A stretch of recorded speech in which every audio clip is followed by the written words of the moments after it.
The winter of 1877 arrived in Colorado with the kind of cold that turned spit to ice before it hit the ground, that made iron tools brittle enough to shatter on impact, that transformed breath into crystalline clouds that hung in the air like accusations. The temperature had dropped to 15 degrees below zero on the morning of January 3rd, and it would remain there, frozen and unforgiving, for the next 47 days. It was in that merciless season, when even the sun seemed reluctant to rise above the jagged peaks of the Rockies, that the truth about Silas Donovan became impossible to ignore, impossible to rationalize with the comfortable lies that men of his class told themselves about progress and civilization and the necessary cost of building an empire across a conquered continent. The railroad baron stood at the mouth of Tunnel 7 at precisely 6 in the morning, as he did every morning, his breath forming clouds that obscured his face in the pre-dawn darkness. He was 41 years old, educated at Yale, descended from a family that had made its fortune in textile mills, where children worked 14-hour shifts and lost fingers to machinery with such regularity that the company kept a doctor on permanent staff to handle amputations. Donovan had inherited not just wealth, but a worldview, a framework for understanding human society that divided people into categories of useful and useless, productive and parasitic, valuable and expendable.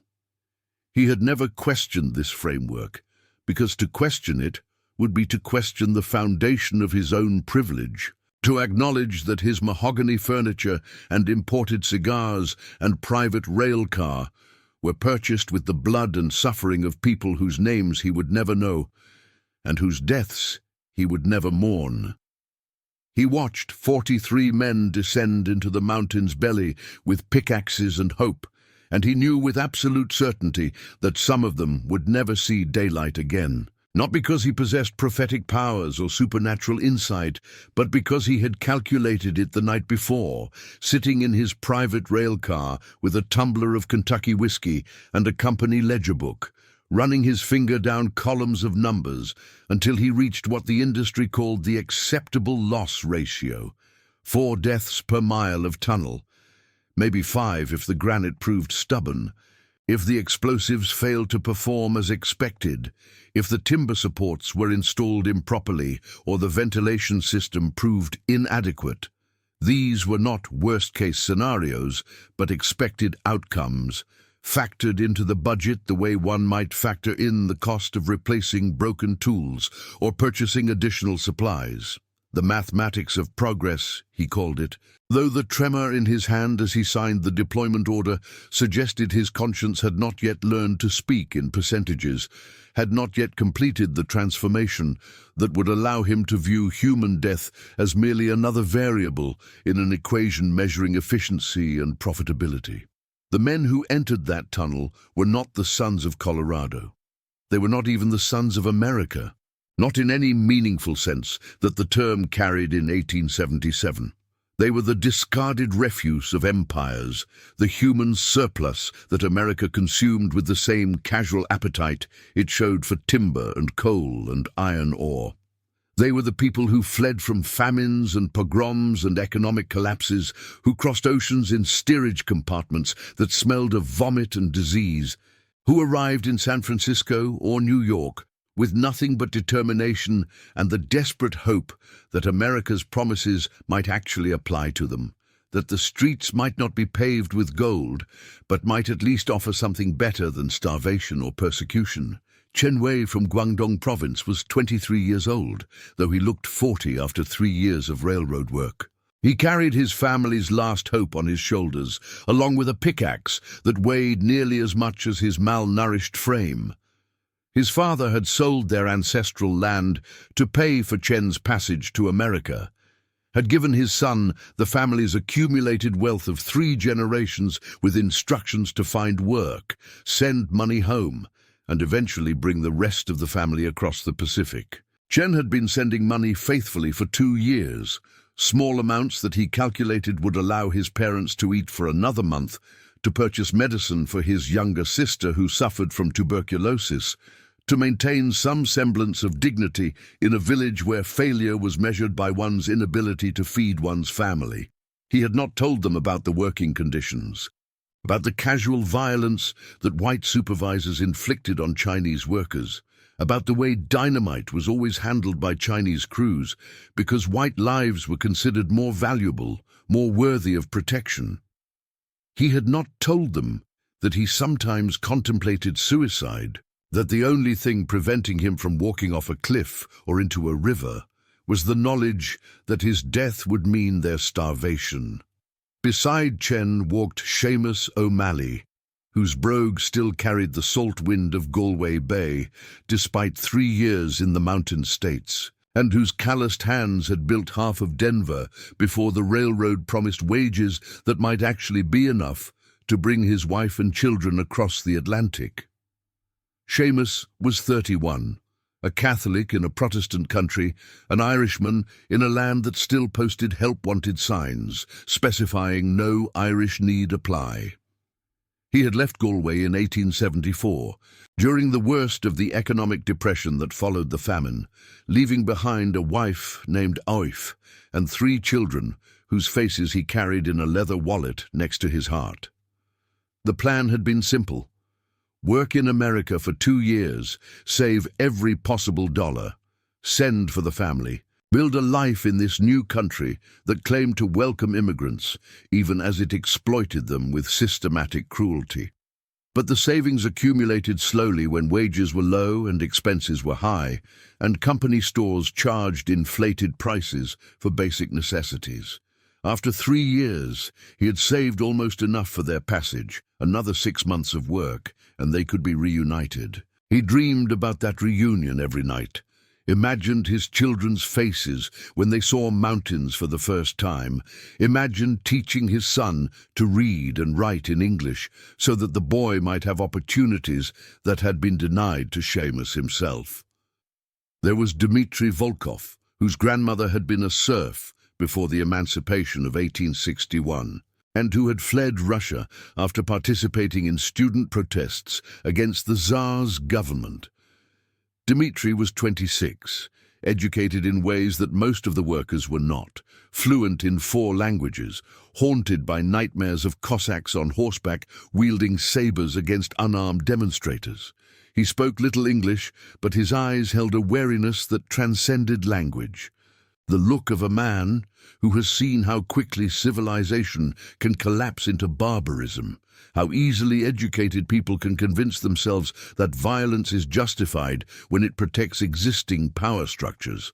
He worked in the tunnels because Russia was closed to him, and America was the only country willing to accept political refugees without asking too many questions about their past. He had hoped to continue his education, to perhaps teach Russian literature at one of the universities in San Francisco or Chicago, but those hopes had withered when he realized that America's promises of opportunity came with invisible qualifications, that certain doors were opened only to certain people, that a Russian immigrant with radical political views would find employment only in the most dangerous and exploitative sectors of the economy.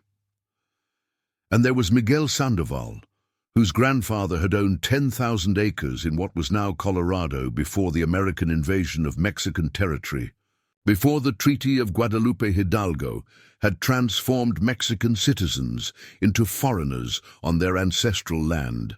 Miguel was 19 years old, the youngest of the crew, carrying rage and grief in equal measure. His grandfather had told him stories about the land before the Americans came, before the railroads and the mines and the systematic dispossession that had reduced the Sandoval family from landowners to laborers. Miguel's father had tried to maintain the family's dignity by refusing to work for American companies, had instead attempted to farm what remained of their land, a few dozen acres that the railroad had not yet claimed.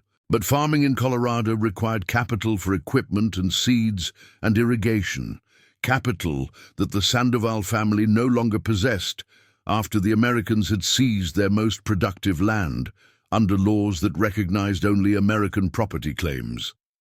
So Miguel had taken work with the railroad, swallowing his pride and his rage, because his family needed money and because work was scarce for young Mexican men, whose skin color marked them as suspect in territories that were rapidly being whitened by immigration policies designed to dilute or eliminate indigenous and Mexican populations. These 4 men, and 39 others like them, were bound together not by friendship, but by the shared recognition that they were all equally worthless in the eyes of men like Silas Donovan, that their bodies were merely machinery purchased at the lowest possible price, used until broken, and replaced without ceremony or compensation. They understood that the promise of America was real for some people, that there genuinely were opportunities for advancement and prosperity, but those opportunities came with implicit requirements of race and religion and cultural background that most of them could never meet. They were not Americans, and would never be Americans in the sense that mattered, in the sense that conferred rights and protections and the assumption of human value.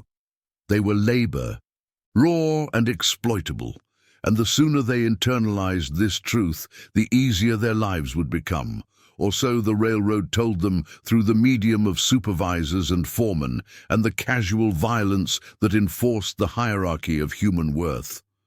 The work inside Tunnel 7 followed the rhythm that had hollowed out mountains across the American West, a rhythm as old as human ambition and as brutal as the mathematics that governed industrial expansion. Explosives and steel, muscle and prayer, repeated in cycles that measured time not in hours, but in feet of rock removed, in cubic yards of granite transformed from solid mountain into rubble, that could be carried away in carts, pulled by men whose backs would eventually break from the strain.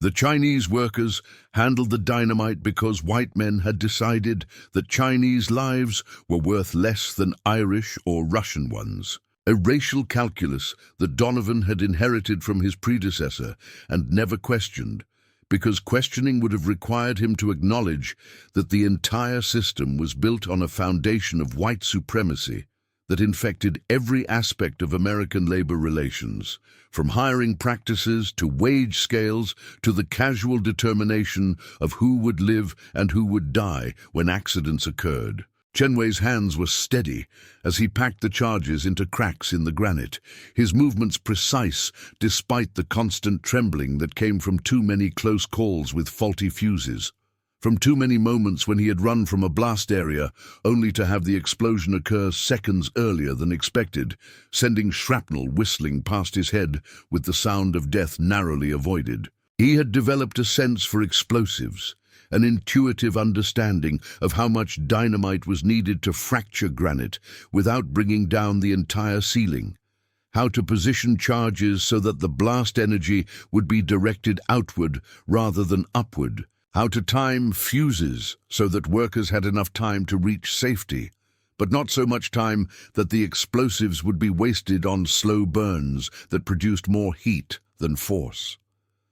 This knowledge had been acquired through experience and observation and the systematic study of previous accidents, through conversations with other Chinese workers who had survived their own close calls and who shared their hard-won wisdom in quiet conversations conducted in Cantonese during meal breaks when the white supervisors were not listening. The tunnel extended deeper each day, a wound in the earth that bled rock dust and swallowed men's breath, that seemed to resist every attempt to violate its integrity with the stubborn patience of geological time.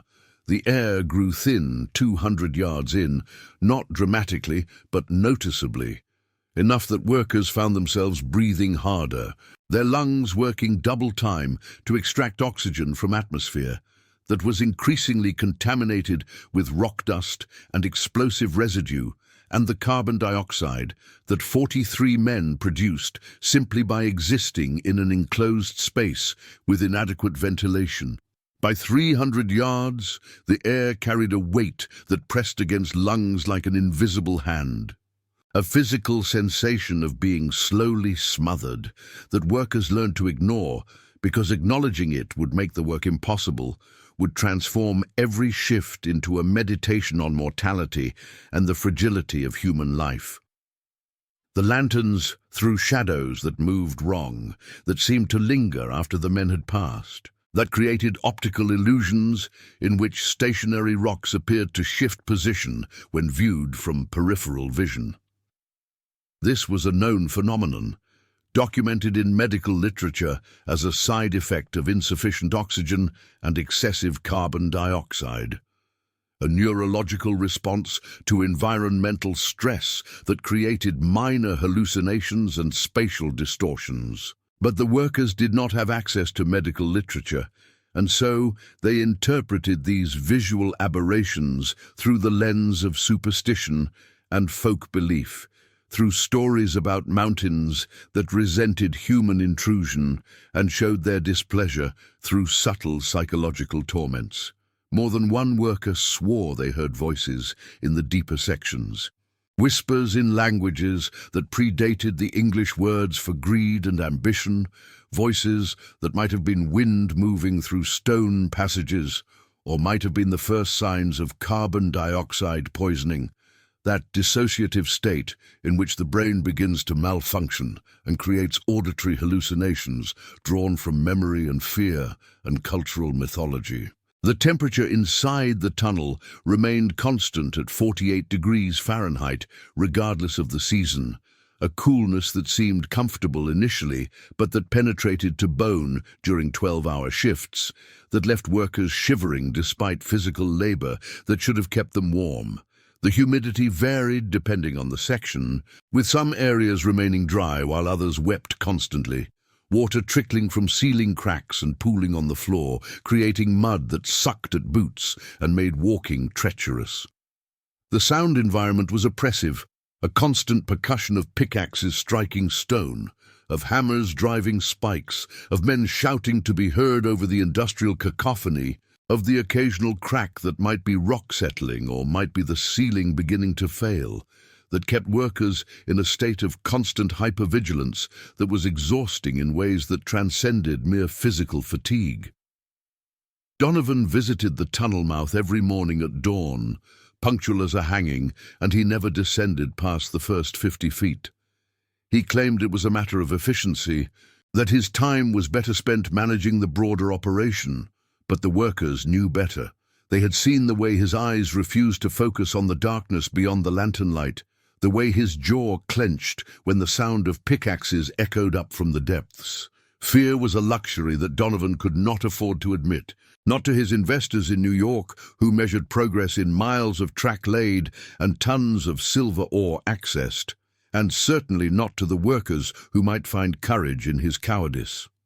So he stood at the threshold between daylight and darkness, between the world of ledgers and the world of crushed fingers and silicosis, and he pretended that the tunnel was just a hole in a mountain.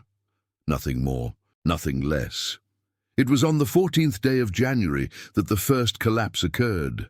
Not a catastrophic failure, not the mountain finally asserting its dominance over human ambition, but a smaller betrayal, a section of ceiling perhaps 20 feet long that simply decided it had supported enough weight. 3 men died in the initial fall, crushed so thoroughly that their bodies could not be separated from the rubble. 2 more were trapped in the section beyond, cut off from the entrance by tons of granite and the absolute darkness that comes when every lantern is either buried or shattered. Their names were Chenway and Seamus O'Malley, and for 16 hours they existed in a space so dark that their eyes invented their own light, phosphorescent patterns that danced across their vision and drove them closer to madness with each passing minute. The rescue operation began with the kind of frantic energy that erupts when men realize that death is not an abstraction, but a present and patient thing. Workers attacked the rubble with pickaxes and bare hands, tearing at stones until their fingernails split and their palms left bloody prints on everything they touched. Donovan authorized the overtime pay without hesitation, a gesture that would have seemed generous if not for the fact that the trapped men's wages had been docked for the days they spent buried alive, a bureaucratic reflex that revealed the truth about how the railroad valued human life. After 8 hours of digging, they heard tapping from the other side, a rhythmic pattern that meant Chen and Seamus were still conscious, still hoping. After 12 hours, the tapping had slowed. After 16 hours, it had stopped entirely, replaced by a different sound, something that the rescuers refused to discuss later, but that haunted them in the spaces between sleep and waking. A sound like fingernails dragging across stone, like men trying to dig through solid rock with nothing but dying conviction. When they finally broke through, Chen Wei was dead, his hands frozen in the act of clawing at the collapse, his fingertips worn down to bone. Seamus O'Malley was alive, but transformed, his eyes reflecting lantern light with an animal gleam, his mouth moving in prayers or curses in a language that might have been Irish or might have been something older, something that predated the Celtic peoples and their invasion of an older island. He did not recognize the men who pulled him from the darkness. He fought them with the strength of delirium, screaming about the whispers he had heard in those final hours, about the voices that promised liberation if he would only follow them deeper into the mountain, away from the light and the railroad and the empire that treated men as numbers in a ledger. They brought Seamus to the surface, and the cold air struck him like a physical blow. He stopped screaming. He stopped moving. His eyes, which had been wild with terror just moments before, became focused on something in the middle distance, something that none of the other men could see. When the camp doctor examined him, Seamus did not respond to questions or physical stimuli. His pulse was steady. His breathing was regular. But something essential had been left behind in the darkness of Tunnel 7, some component of his humanity that could not be retrieved with pickaxes and rope. The doctor diagnosed him with nervous exhaustion and recommended 6 weeks of rest, a prescription that was meaningless because the railroad's insurance policy did not cover psychological damage, a category of injury that did not officially exist in the accounting of progress. Donovan ordered the tunnel work to resume the following day. He stood at the entrance and delivered a speech about resilience and the American spirit, about how setbacks were inevitable in any great enterprise, about how the men who had died were heroes whose sacrifice would be remembered, though no memorial was ever built and their names were misspelled in the company records. The workers listened with faces carved from stone, and when Donovan finished speaking, they returned to the tunnel without enthusiasm or protest, moving like men who had accepted their death sentences and wanted only to reach the execution date without unnecessary delay. The second collapse happened on February 3rd, and it was worse because it was not an accident. The mountain had been weakened by weeks of explosives and excavation, its internal architecture compromised in ways that no engineer had predicted or could predict, because mountains do not follow human logic, do not recognize the authority of blueprints and stress calculations.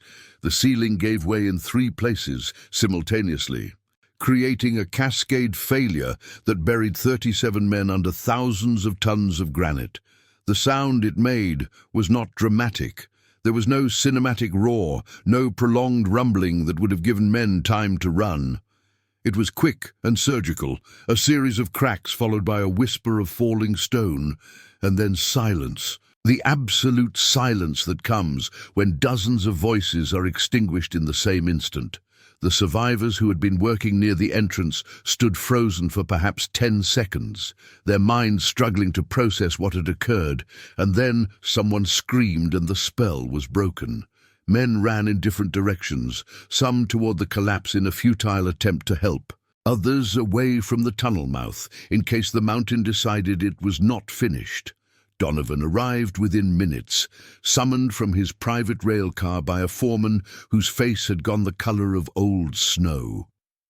The Baron stood at the entrance and stared into the darkness, and for the first time in his life he understood that some prices could not be calculated in advance. that some debts came due in currencies that had nothing to do with dollars or track miles. The rescue operation lasted 4 days. They dug constantly, rotating crews every 6 hours, working by lantern light through the nights and the weak winter daylight. They recovered 13 bodies in the first 24 hours, all of them crushed beyond recognition, identifiable only by the personal effects that had somehow survived when flesh and bone had not. A pocket watch from Dmitry Volkov, a rosary that had belonged to one of the Irish workers, a letter written in Chinese characters, undelivered, that Chen Wei's brother had been carrying in his shirt pocket. On the second day, they heard tapping from deep within the rubble, a signal that someone was still alive, still conscious enough to strike stone against stone in the desperate hope that salvation was merely delayed rather than impossible. Donovan ordered them to dig faster.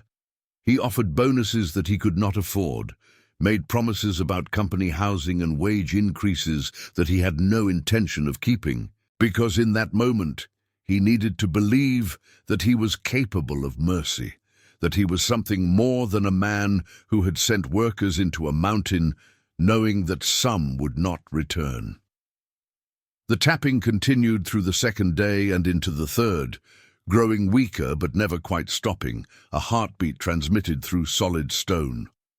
The rescuers worked until their hands bled, until they collapsed from exhaustion and had to be dragged away from the collapse site, replaced by fresh crews who attacked the rubble with the same desperate energy. On the morning of the fourth day, the tapping stopped. The rescuers paused, listening, hoping that it was merely a rest, that whoever was trapped had simply fallen asleep. But the silence stretched and expanded until it filled the tunnel, and one by one the workers set down their tools and turned away from the collapse. They had learned the language of mountains, had developed the ability to distinguish between the silence of sleep and the silence of death, and they knew with absolute certainty that there was nothing left to rescue, only corpses to retrieve whenever the railroad decided that corpse retrieval was a worthwhile investment of time and resources. Donovan made his decision that afternoon, sitting in his private rail car with a telegram from the New York investors and a bottle of whiskey that was already half empty. The telegram was unambiguous. The railroad was behind schedule. The silver mines beyond Bitter Ridge were operating at full capacity, and every day without rail access meant thousands of dollars in lost ore shipments. The investors did not care about collapsed tunnels or dead workers. They cared about returns on investment, about quarterly reports, about the manifest destiny that entitled them to whatever resources the continent contained, regardless of the human cost of extraction. Donovan read the telegram 3 times, drinking whiskey between readings, and then he composed his response. A single sentence that would haunt him for the remainder of his life, though not enough to prevent him from sending it. Seal Tunnel 7 and begin excavation of Tunnel 8, 100 yards south. The trapped men are not to be recovered. This is a matter of economic necessity. The foreman who received this order stood at the tunnel mouth for 5 minutes, reading and rereading the telegram, trying to find an interpretation that did not require him to become an accomplice to mass murder. But the language was clear. Seal the tunnel. Leave the dead and the dying where they lay. Proceed with alternative routes. The foreman was a practical man who had worked on railroads across 3 territories, and he understood the mathematics that governed industrial progress, the brutal calculus that weighed human lives against transportation efficiency. He also understood that refusal would mean termination, that there were 50 men in the camp who would take his job without hesitation, who would seal that tunnel and sleep soundly because they had never learned to hear the screams that echo only in spaces between heartbeats. They sealed Tunnel 7 on February 9th. The method was efficient and permanent. Dynamite to bring down the entrance, creating a collapse that would require months to clear. Then timber and stones to fill the remaining gaps, and finally a wooden barrier with a sign that read, "Dangerous area, keep out." a warning that was as much about protecting the railroad from liability as it was about protecting workers from collapsing tunnels. The work took 6 hours, and the men who performed it did so in absolute silence. No jokes or complaints or the usual profanity that accompanied physical labor. They were burying their colleagues alive, sealing them in darkness with the mountain's weight pressing down, and there were no words in any language that could rationalize that act without revealing the corruption at the heart of the American dream, the truth that progress was built on mass graves and sealed tunnels, that every rail line across the continent was really a monument to the men who had died installing it. Miguel Sandoval was among the crew that sealed the tunnel, and as he placed the final stones, he thought about his grandfather's stories of the land before the Americans came, before progress and railroads and the manifest destiny that justified any atrocity if it expanded the territory of white civilization. His grandfather had warned him that the mountains held memory, that violence done to the earth was not forgotten, but accumulated, layer upon layer, until the weight of accumulated sin became unbearable, and the mountains finally responded with landslides and cave-ins and the slow suffocation of men who thought they could wound the world without consequence. Miguel had dismissed these stories as superstition, the ignorant mysticism of old men who could not adapt to the modern world. But as he sealed that final gap, as he heard the absolute silence from within the mountain where 37 men were dying by inches, he understood that his grandfather had been right about everything except the timeline. The reckoning was not coming. It was already here. News of the sealed tunnel spread through the camp with the speed of contagion.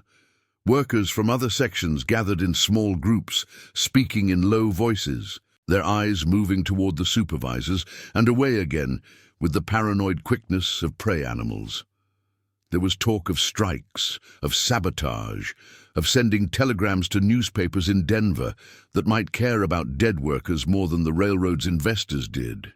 But the talk remained talk, because fear is more powerful than rage, and every man in that camp knew that there were replacements waiting in Denver and Cheyenne and San Francisco, desperate men who would work for even less money under even worse conditions, who would seal tunnels and murder colleagues if it meant avoiding starvation for another month. Seamus O'Malley was found that evening, hanging from a timber beam in the equipment shed. He had used his own belt, had climbed onto a stack of supply crates, and stepped off without hesitation, without leaving a note or final words. The camp doctor pronounced him dead from asphyxiation, a technical term that could not capture the truth that Seamus had been dying since the moment he emerged from Tunnel 7, that his body had continued breathing and eating and walking through the world, but something essential had already departed, had been left behind in the darkness where Chen Wei's corpse lay with fingertips worn to bone. At the funeral service, which lasted 15 minutes and was attended by 11 men, the camp chaplain spoke about God's plan and the mystery of suffering. Empty words that echoed off the mountain peaks and dissipated into the thin air without leaving any impression on the frozen ground or the frozen hearts of men who had learned that God's plan apparently involved sealed tunnels and profitable railroads. Tunnel 8 progressed more slowly than Tunnel 7 had. The workers moved with a reluctance that supervisors interpreted as laziness rather than moral hesitation, and the whips came out, not literal whips, because this was 1877 and the legal apparatus of slavery had been dismantled, though its economic logic remained intact, but the whips of wage docking and shift extensions and casual threats about replacement workers who would be grateful for the opportunity to die underground. The men endured these measures because endurance was all they had left, because resistance would mean termination, and termination would mean starvation. And between slow death by cave-in and quick death by starvation, they chose the option that allowed them to believe they retained some agency over their fate. Donovan did not visit the work sites anymore. He remained in his private rail car, receiving progress reports from foremen and signing authorization forms for equipment purchases and wage disbursements. He drank more. His hands shook with a tremor that had nothing to do with alcohol withdrawal and everything to do with the accumulating weight of decisions that could not be unmade, of orders that continued to echo in the spaces where 37 men were dying in sealed darkness. He received letters from the New York investors congratulating him on his pragmatic handling of the tunnel collapse, on his commitment to keeping the project on schedule despite setbacks. These letters should have felt like vindication, but instead they read like indictments. Each word of praise another stone added to the weight he carried, another shovel of dirt on a grave that contained his humanity along with the workers he had sealed away. The dreams began in March. Not every night, but often enough that Donovan started dreading sleep with the same intensity he had once dreaded poverty. In these dreams, he was inside Tunnel 7, past the sealed entrance, in the absolute darkness where the trapped men were dying. He could hear them breathing, 40-some men inhaling and exhaling in the dark, their breath growing shallower as the oxygen depleted, their movements becoming sluggish as carbon dioxide accumulated. He tried to speak, to apologize, to explain about the investors and the schedule and the economic necessities that governed industrial progress, but his voice would not work. His throat produced only the same rasping sound that dying men make when their lungs can no longer process the air they desperately inhale. In the worst version of the dream, he was not an observer but a participant, one of the sealed men, and he could feel the mountain's weight pressing down, could taste the rock dust that filled the air, could hear the other men praying or cursing or simply breathing, each breath a little harder than the last. And in this dream he understood with absolute clarity that this was justice, that the accounting of sin was precise and unforgiving, that every decision to prioritize profit over human life was being recorded in a ledger that would eventually come due, and the currency of payment would not be dollars or railroad stock, but something far more fundamental, something that had no name in English, but that every culture recognized as the price that must be paid when mercy is abandoned in favor of efficiency. He woke from these dreams with his sheets soaked in sweat, his heart racing, his hands clutching at his throat as if to remove an invisible noose. He would sit up in the darkness of his private car, surrounded by mahogany furniture and crystal decanters, all the luxuries that his position afforded, and he would feel the walls closing in, would sense the mountain outside pressing against the thin shell of wood and steel that separated him from the cold and the darkness and the judgment of dead men. On particularly bad nights, he would dress and walk through the camp, past the sleeping workers in their tents, past the equipment sheds and supply depots, walking until exhaustion overcame the adrenaline of terror, and he could return to his bed and hope for dreamless sleep that never came. The workers noticed the change in their employer. Donovan had always been distant, but now he seemed absent, his eyes focusing on something beyond the visible world. His responses to questions delayed, as if information had to travel a great distance before reaching whatever remained of his consciousness. The foremen assumed he was drinking more heavily, an understandable response to the stress of managing a troubled project, and they shielded him from the investors' increasingly urgent telegrams demanding explanations for why Tunnel 8 was progressing at half the rate that Tunnel 7 had achieved before its collapse.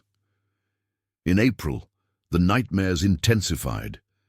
Now, when Donovan dreamed of the sealed tunnel, he could see the trapped men, though there was no light by which to see them. They sat in the darkness, their backs against the rubble that blocked their exit, their hands folded in their laps or clasped in prayer or simply hanging limp at their sides. They did not speak. They did not accuse. They simply existed in his dreams, 40-some witnesses to the moment when he had chosen schedule over humanity, when he had reduced their lives to line items in a ledger and found them insufficiently valuable to warrant the expense of rescue. Their silence was worse than any accusation could have been, because it required Donovan to supply his own indictment, to articulate the moral failure that he had committed, and to recognize that no amount of whiskey or wealth or professional success could absolve him of that failure. By May, Donovan had lost 20 pounds. His clothes hung loose on his frame, and his eyes had developed the sunken quality of men suffering from wasting diseases. The camp doctor examined him and found nothing physically wrong. No tuberculosis or cancer or parasitic infection. Just the slow deterioration that comes when a man decides at some subconscious level that he does not deserve to continue living. The doctor prescribed rest and a return to lower elevations, advice that Donovan ignored because he understood that geography was irrelevant, that he could travel to sea level or return to New York, and the dreams would follow. The sealed tunnel would follow. The silent witnesses would follow, because guilt is portable and conscience does not recognize the authority of distance.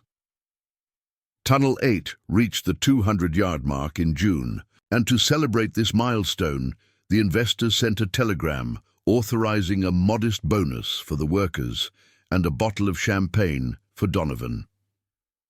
The Baron opened the bottle and poured it down a drainage ditch, watching the expensive liquid disappear into the earth, thinking about blood and wine and the Christian mythology of transubstantiation, about how violence could be ritualized and thereby sanitized, about how the death of one man 2,000 years ago had been transformed into a celebration, while the death of 37 men 6 months ago had been classified as a line item in an expense report under the category of acceptable losses. The camp chaplain tried to counsel Donovan during this period, offering the standard religious platitudes about forgiveness and redemption, about how God's mercy was infinite and available to all who genuinely repented. Donovan listened politely and then asked the chaplain a question that had been forming in his mind for months. If God's mercy was infinite, why did it require 37 men to die in darkness? Why did economic systems that claimed to be divinely ordained produce outcomes that were indistinguishable from demonic torture? The chaplain had no answer, or rather he had the same circular theological reasoning that had been used to justify atrocities for centuries, and Donovan dismissed him with a wave of his hand, recognizing that religion was just another system of accounting, another way of balancing moral ledgers that should never have been created in the first place. Miguel Sandoval approached Donovan in July, finding him outside his rail car at dawn, staring at the mountains with an expression that suggested he was trying to locate something in the landscape that had been lost. Miguel spoke without preamble, his English accented but clear, his words chosen with the care of a man who understands that truth is dangerous when spoken to power. The workers wanted to open Tunnel 7, he said. They wanted to recover the bodies, to give the dead men proper burials, to honor them in ways that the railroad had refused to honor them.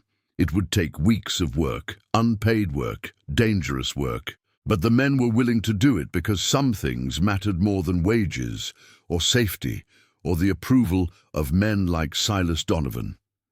Donovan's first instinct was to refuse, to cite company policy and insurance liability and a dozen other bureaucratic reasons why Tunnel 7 must remain sealed. But as he looked at Miguel, at the quiet determination in the young man's eyes, he understood that this was not really a request, but a notification, that the workers would open that tunnel with or without permission, with or without his cooperation, because they had finally reached the limit of their tolerance for being treated as disposable machinery.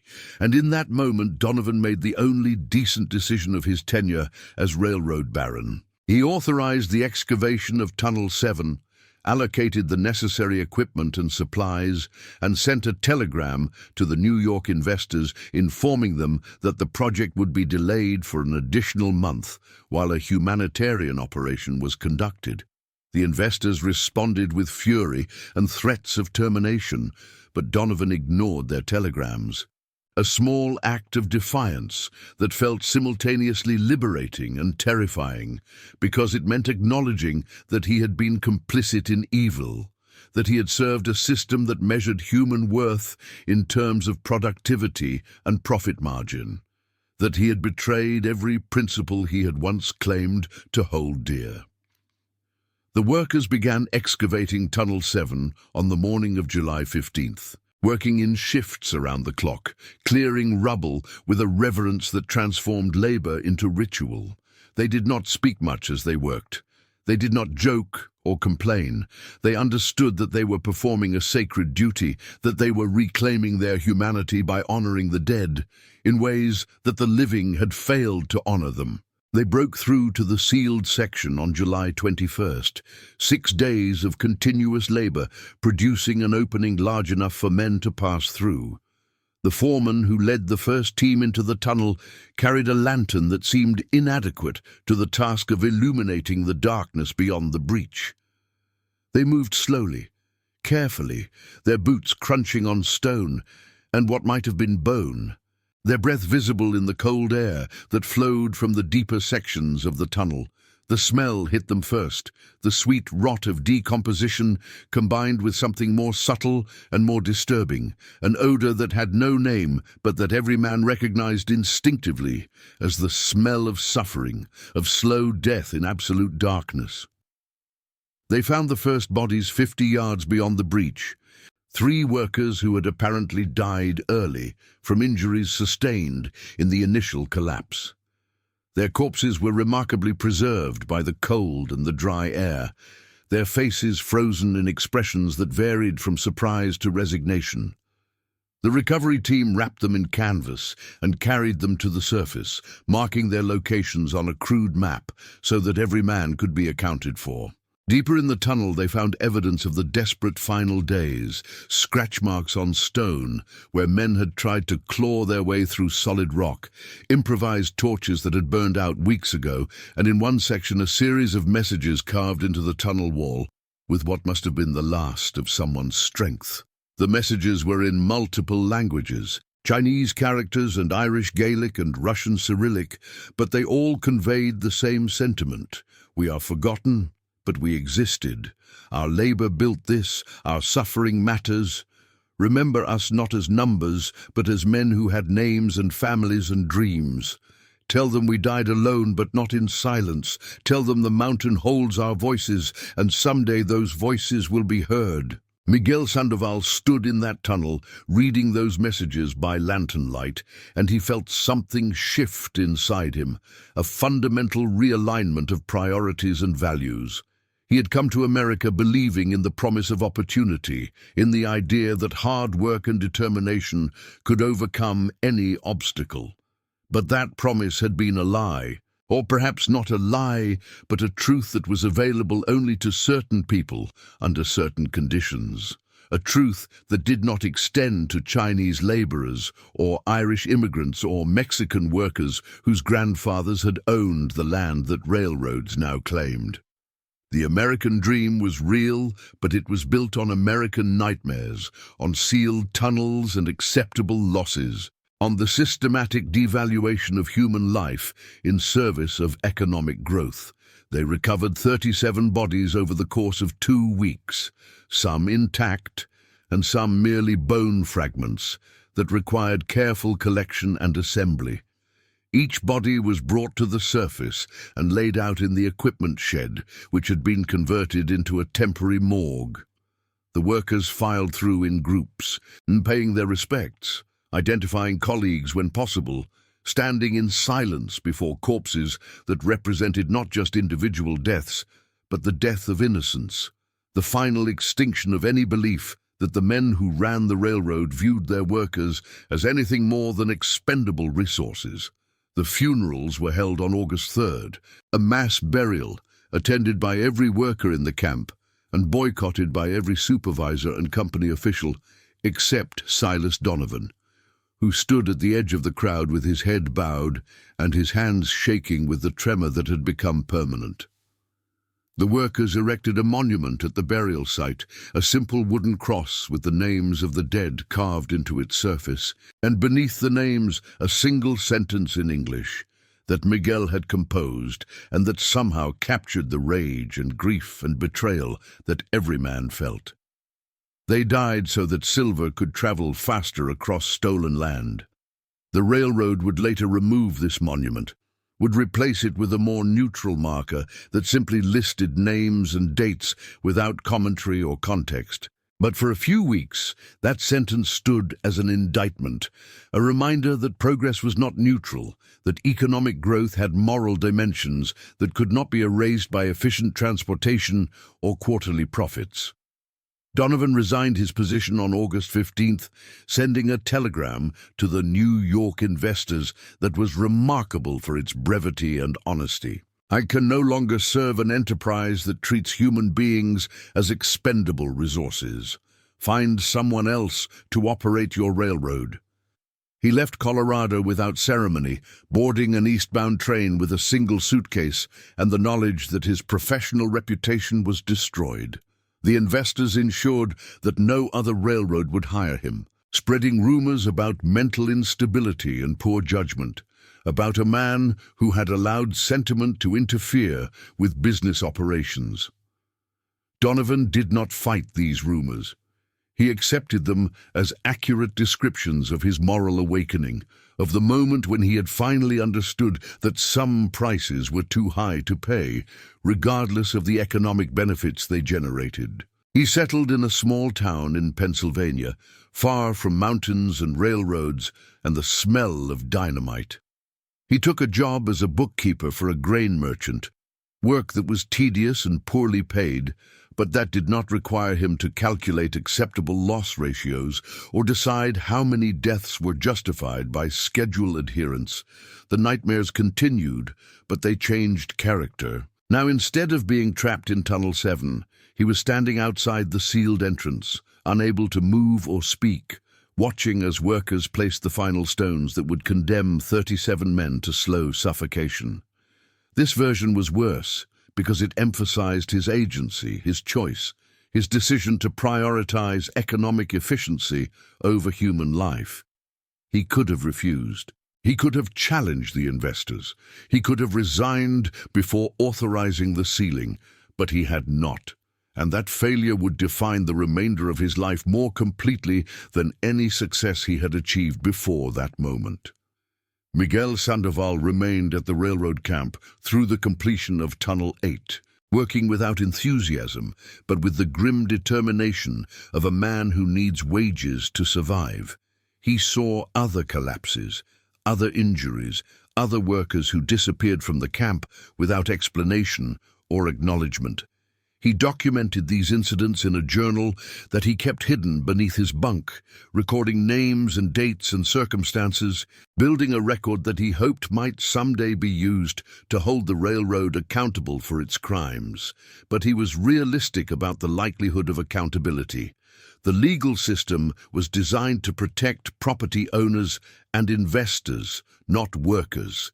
The newspapers were controlled by men who benefited from the same economic structures that enabled sealed tunnels and acceptable losses. Justice was available only to those who could afford to purchase it, and workers earned wages that barely covered food and shelter, let alone the cost of litigation. In 1879, Miguel left the railroad and returned to what remained of his family's land, a small plot that the railroad had not yet claimed. He built a house and planted crops and tried to live in a way that did not require him to compromise his humanity for wages. He married and had children and told them stories about their great-grandfather's warnings about mountains and memory, about how violence done to the earth was recorded and accumulated until the weight became unbearable. His children listened with the same skepticism that Miguel himself had shown, dismissing his warnings as the superstitions of old men. And Miguel did not argue because he understood that each generation had to learn these lessons independently, that wisdom could not be inherited but had to be earned through suffering and betrayal, and the slow recognition that the systems we serve are often corrupt beyond redemption. The railroad completed its route through Colorado in 1881, 4 years behind schedule and millions over budget. The silver mines beyond Bitter Ridge operated at full capacity for another decade, before the ore deposits were exhausted and the mining companies moved on to new territories, leaving behind toxic waste and depleted landscapes and communities that had been built around the assumption of perpetual extraction. The railroad itself remained profitable for 3 more decades before automobiles and highways rendered it obsolete, its tracks slowly disappearing beneath vegetation and erosion, its tunnels collapsing as timber supports rotted and mountains reclaimed the wounds that had been carved into their flesh. Tunnel 7 remained sealed until 1947, when a group of amateur spelunkers discovered the entrance while exploring the abandoned railroad route. They cleared enough rubble to enter the tunnel and found the remains of the recovery operation from 1877, the canvas wrappings, and the crude map showing body locations. They also found the messages carved into the tunnel wall, the desperate final words of men who had understood that they were dying abandoned, and they photographed these messages and published them in a local newspaper under a headline that asked whether Colorado should be ashamed of its industrial past. The article generated some interest, but no real accountability. The railroad had long since been dissolved, its assets distributed among shareholders, its records conveniently lost or destroyed. The men responsible for sealing Tunnel 7 were dead, their fortunes inherited by descendants who had no knowledge of sealed tunnels or acceptable losses. But the messages remained, carved into stone, and occasionally someone would stumble across them while hiking through the mountains, would shine a flashlight on those desperate words in multiple languages, and would be forced to confront the truth that progress was not linear or inevitable or morally neutral, that the infrastructure they took for granted had been built on mass graves and sealed tunnels, that the comfort of their modern lives was purchased with the suffering of men whose names had been deliberately forgotten. And maybe, in those moments of confrontation with historical truth, something would shift in their understanding of what freedom meant, of what it cost, and who paid that cost, of how easily human beings could convince themselves that atrocity was justified by economic necessity. Silas Donovan died in 1908, aged 63, his death certificate listing the cause as heart failure, though anyone who knew him understood that he'd been dying since February 1877, that the 37 men sealed in Tunnel 7 had been killing him slowly, day by day, heartbeat by heartbeat, through the decades that separated the moment of his decision from the moment of his death. He left no family, no friends, no mourners at his funeral. His will divided his modest estate among various charities that served immigrant workers, a gesture that seemed like repentance, but that was really just another calculation, another attempt to balance a moral ledger that could never be balanced, because the men he had sealed in that tunnel were not debts that could be paid off with posthumous donations, but absences that would echo through time, voices that had been silenced but that refused to be forgotten. The last survivor of the Tunnel 7 excavation was a Chinese worker named Li Hong, who lived until 1934, dying at the age of 81 in San Francisco. Before his death, he gave an interview to a journalist who was researching the history of Chinese labor on American railroads. And in that interview, he spoke about the recovery operation in 1877, about carrying bodies to the surface and reading the messages carved into tunnel walls. The journalist asked him what lesson he had learned from that experience, and Li Hong thought for a long moment before responding.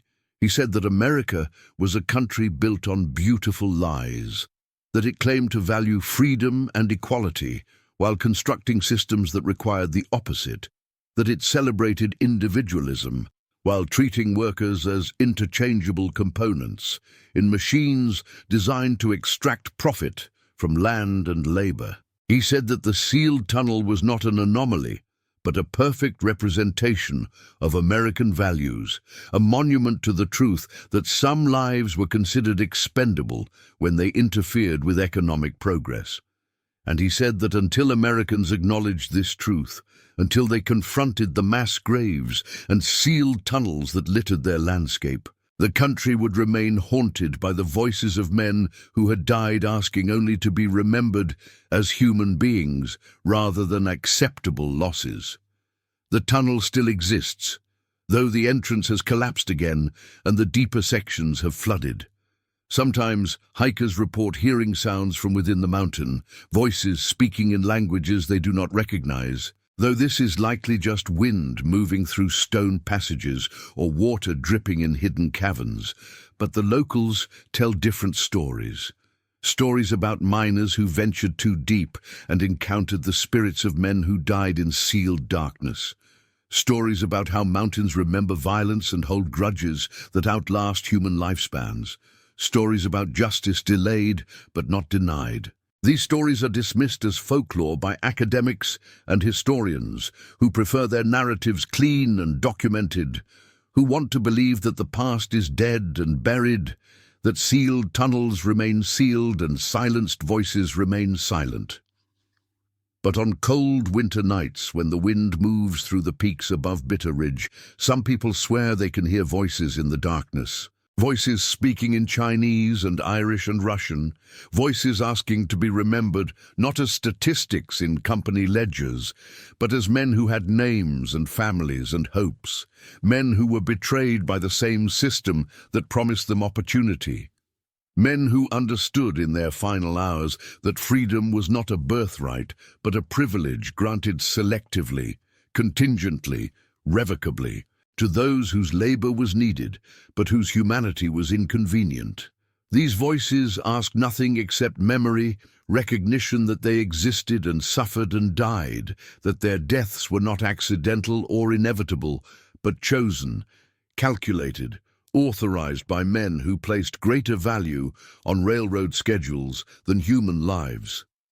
And until that recognition becomes universal, until the sealed tunnels are opened not just physically but morally, psychologically, historically, those voices will continue to echo through the mountains, a reminder that justice is not the same as law, that morality is not the same as economics, that the price of progress includes a reckoning that cannot be indefinitely delayed or conveniently forgotten.